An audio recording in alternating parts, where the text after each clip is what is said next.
Uno de los promotores de esta iniciativa. Don Lorenzo, muy buenas noches. Muy buenas noches, Javier. ¿Qué tal? ¿Por qué es necesaria una nueva ley electoral? Bueno, es necesaria en la medida en que la que tenemos pues, no responde bien a las necesidades que tiene nuestro país, que por otra parte es un vicio, por decirlo así, que ya venimos arrastrando, un lastre que venimos arrastrando desde hace muchísimos años.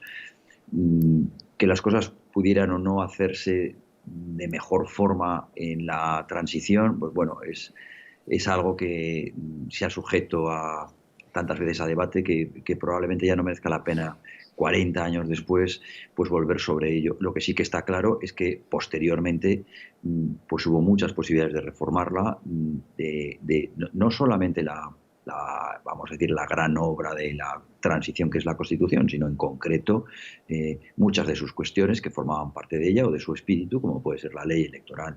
Y no se ha hecho por una razón o por otra, no se ha venido haciendo, a veces no ha interesado, a veces no ha sido el momento, etcétera. Y bueno, como decimos, España vive en el siglo XXI, la sociedad ha avanzado mucho, digamos que se ha modernizado en muchos sentidos y lo que es lo político en España y muy especialmente la cuestión electoral pues sigue teniendo los tintes de hace mucho tiempo. Y en ese sentido, sin profundizar en nada todavía, pues yo creo que es el momento de reformarla, claro. A ver, don Lorenzo, vayamos por partes. Una persona, un voto y que los votos de todas las personas valgan lo mismo. ¿Por qué? Bueno, entre otras cosas porque la propia Constitución dice que el sufragio universal y que los votos tienen que ser libres e iguales. Un voto no es igual si en una circunscripción, si en una parte de España, pues cuesta más que en otra parte de España. Tan sencillo como eso. Entonces, ¿qué ocurre? Que al final lo que se está representando en el Parlamento no es fielmente, no refleja fielmente lo que es la realidad sociológica de nuestro país. Y en ese sentido, pues nosotros consideramos que tiene que haber equidad en el peso que tiene cada uno de los votos. Por eso decimos una persona, un voto, de manera que estemos donde estemos, cada uno de los españoles, pues nuestro voto valga exactamente lo mismo. Eso además obedece no solamente a un problema en cuanto a la propia ley electoral, sino también a las circunscripciones de las que se forma o de las que consta nuestro sistema y al mismo tiempo a la asignación de escaños que le hemos ido dando o que se le ha ido dando a través de la ley orgánica, de la Constitución y de la ley orgánica a cada una de las circunscripciones. Pero el resultado final es que entendemos que estemos donde estemos, el voto tendría que pesar exactamente igual, como digo, de un modo u de otro. ¿Y eso cómo se resolvería? ¿Con una circunscripción única o igualando cada una de las circunscripciones en el número de votos necesarios para obtener un escaño? Bueno, hay muchas maneras. La campaña no entra en ninguna de ellas, porque hay muchas formas, obviamente, de conseguir que el voto pues tenga un peso muy, muy, muy aproximado y sea, como decimos, pues muy, muy igual, muy, muy equitativo, se vote desde donde se vote. Obviamente, tiene que ver, como digo, tanto con la circunscripción, es decir, con la selección o el diseño de la circunscripción, como también el peso en escaños, en la asignación de escaños que a cada circunscripción se le da. Lo estamos viendo, yo diría, en parte, no de manera absoluta, pero en parte es algo que está pues estando muy de moda y viene a raíz de las elecciones americanas, cuando estamos viendo que los colegios electorales pues no pesan lo mismo unos que otros, la población que tienen unos estados es mucho más grande que otra población, que la población de otros estados, y sin embargo el peso que tienen estos al final en Washington, cuando llevan a los delegados o el colegio electoral, como se llama técnicamente, pues no es lo mismo. Pero viene, digamos, un poco, hunde sus raíces en la misma cuestión. Otro asunto. Ustedes defienden que hay que limitar la sobrerepresentación territorial. ¿A qué se refieren? Esto es algo que de algún modo es bastante parecido al punto anterior. El punto anterior implicaba que esté donde esté el ciudadano, el voto tiene que costar lo mismo. Es decir, no puede ser, vuelvo solo un segundo, no puede ser que en provincias pequeñas como puede ser Soria, Teruel o Huesca, que es mi tierra, un diputado pues cueste como se dice vulgarmente, mucho más barato, es decir, necesite muchos menos votos para lograrse que, por ejemplo, no lo sé, en Madrid, en Barcelona o donde sea. Eso es una cosa. Y otra cosa es, además, la asignación de escaños que se le dan a cada una de las circunscripciones. Eso tiene que ver, pero no tiene que ver del todo con la igualdad de voto. Digamos que son dos cosas que a veces se entienden de manera diferente, pero no es exactamente lo mismo. En este sentido, ¿habría que limitar la presencia de partidos localistas? Por ejemplo, que Teruel esté en el Congreso de los Diputados, ¿tiene sentido o debería estar en las Cortes Aragonesas? ¿O que Esquerra Republicana de Cataluña esté en el Congreso de los Diputados cuando debería estar en el Parlamento de Cataluña? Bueno, yo creo que esa limitación no puede ser objeto de una ley electoral. Una ley electoral tiene que ser algo como mucho más genérico.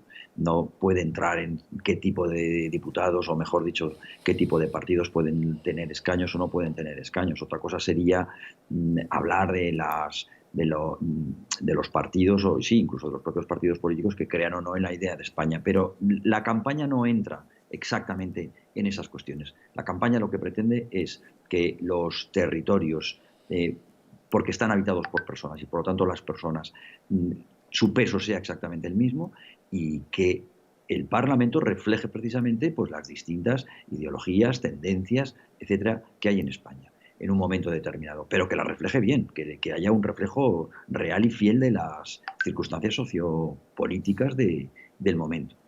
De acuerdo, don Lorenzo. La campaña se circunscribe a una ley electoral que garantice la representatividad igualitaria para todos los territorios, que cada voto valga lo mismo en todas las partes de España. Pero, lógicamente, si buscamos un mejor sistema político, parlamentario y electoral, ahí debería hacerle otra pregunta. ¿Sería lícito ilegalizar, por ejemplo, partidos que van contra la ley, partidos filoterroristas o separatistas? La ley como tal y por lo tanto la campaña, eso formaría parte de, vamos a decir, una ley de partidos que puede venir muy bien, por otro lado, para complementar a la ley electoral. Pero la campaña no entra en la ilegalización o no legalización de los partidos políticos. Lo que viene a decir es nuestra ley electoral, nuestro sistema de selección de élites falla. ¿Por qué? Porque, en primer lugar, como acabamos de decir, no es igualitario, por lo tanto no representa ya desde ese punto de vista fielmente la realidad española. Y otro punto muy importante, que también es el punto número 3 de nuestra campaña, que es que tiene que haber un mucho mayor vínculo, un vínculo mucho más estrecho entre el representante y el representado. ¿Para qué? Pues muy sencillo, para que los diputados, los representantes, verdaderamente no solo representen, sino que ejecuten y que estén pensando continuamente en sus votantes y en las circunscripciones que representan, para poder actuar vamos a decir, en consecuencia, para hacer leyes en consecuencia, para aprobar presupuestos en consecuencia, etcétera, etcétera. Es decir, mientras no encontremos el vínculo, o mientras no exista el vínculo directo o casi directo, férreo y fuerte entre el elegido y el ciudadano, nos encontraremos con los problemas que nos encontramos, que yo creo que la clase política en muchos momentos y en muy buena medida pues vive de espaldas a la ciudadanía. ¿Por qué? Porque no necesita del todo a la ciudadanía. Y vuelvo a decir, ¿por qué? Porque este sistema que nosotros tenemos, pues de alguna manera prima esa fuerza de los partidos políticos sobre los diputados y, por lo tanto, al final, a quienes rinden obediencia es mucho más a sus propios partidos o a sus propias cúpulas que a quienes, en términos estrictamente legales y mucho más políticos, les han puesto en el Parlamento, que somos los ciudadanos, ¿no? Y esa es la verdadera clave. Probablemente muchas de las cuestiones que acabamos de comentar se habrían resuelto con diputados que verdaderamente representan a sus ciudadanos. ¿Cuántos ciudadanos en nuestro país creen en nuestro país? ¿Cuántos ciudadanos consideran, de una ideología o de otra, que se tiene que trabajar en pos de la prosperidad, de la paz, etcétera, pero de todo nuestro país y de la propia integridad de nuestro país? Bueno, si realmente los diputados representasen ese sentir y no tuviesen que obedecer a las distintas cúpulas de los partidos políticos, pues probablemente estaríamos ya hablando de otra cosa y habiendo superado seguramente pues buena parte de los problemas más graves que en este momento nos asolan. Pero la campaña como tal simplemente lo que pretende es aunar, y no tanto no tanto para llevar al Parlamento, como tú apuntabas al principio, Javier, muchas firmas, sino para demostrarnos a nosotros mismos y para generar un gran debate en la sociedad y posteriormente, lógicamente, también tendrá que ser en la sociedad política a través de los medios de comunicación sobre la ley electoral. Queremos generar el debate y que seamos todos los ciudadanos quienes, de una manera o de otra, en una segunda fase o en una tercera fase de esta campaña, acabemos primero debatiendo y segundo decidiendo sobre exactamente qué tipo de ley o de sistema electoral nos queremos dar a nosotros mismos, que por cierto hay muchos y en nuestra campaña los vamos a empezar a explicar para que la gente empiece también a comprenderlos. Entiendo perfectamente en qué consiste la campaña, en conseguir esa mayor representatividad igualitaria para todos los votantes, cosa que desde aquí apoyo públicamente, por supuesto. Pero usted acaba de mencionar que nuestro sistema de élites falla. Esto también nos vamos a salir de lo que es la campaña en sí, pero ¿cómo podríamos conseguir un mayor talento y preparación de nuestras clases dirigentes? Bueno, yo creo que, mira, el punto 4, que es el del talento, como tú bien apuntas, ya casi es la consecuencia de los otros tres. Es decir, si tenemos si hemos conseguido votar libremente e igualmente, por un lado, y hemos conseguido que los diputados de verdad representen a los ciudadanos, pues mira, te voy a poner un ejemplo. No tenemos la excelencia, no hemos bordado, no hemos logrado la excelencia en los deportes, en la ciencia, en las empresas, en muy buena medida en las universidades. Bueno, porque somos muy buenos en el mundo y muy reconocidos en el mundo, que decir en la música, que decir en las artes, etcétera, etcétera. ¿Y qué ocurre? ¿Que solamente somos mediocres en la política? No, no puede, eso no puede ser. Algo habrá detrás, es decir, alguna causa estará promoviendo esta cuestión. ¿Cuál es la causa? La falta de libertad.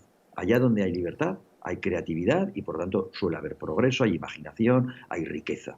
Donde no hay libertad, pues es mucho más fácil que la mediocridad y vamos a decirle, los tonos bajos, pues se apoderen del momento, ¿no? Y del ámbito en el que del que estemos hablando. Pues si hablamos de la política es lo mismo. En la medida que en el Parlamento no haya 350 personas de verdad libres para votar en conciencia de acuerdo a sus propios electores, a sus propias promesas, pues no tendremos gente brillante o, dicho de otra manera, con todas las excepciones que queramos, pero en términos generales, pues la brillantez, pues valga la redundancia, brillará por su ausencia, ¿no? Don Lorenzo Abadía, sin lugar a dudas, otra ley electoral es posible, nosotros la apoyamos desde aquí y estaremos encantados en ir ofreciendo detalles a nuestros espectadores acerca de cómo vaya evolucionando la campaña. Muchísimas gracias por habernos acompañado en Los Intocables. Gracias a vosotros, Javier, un fuerte abrazo. Un saludo. Bueno,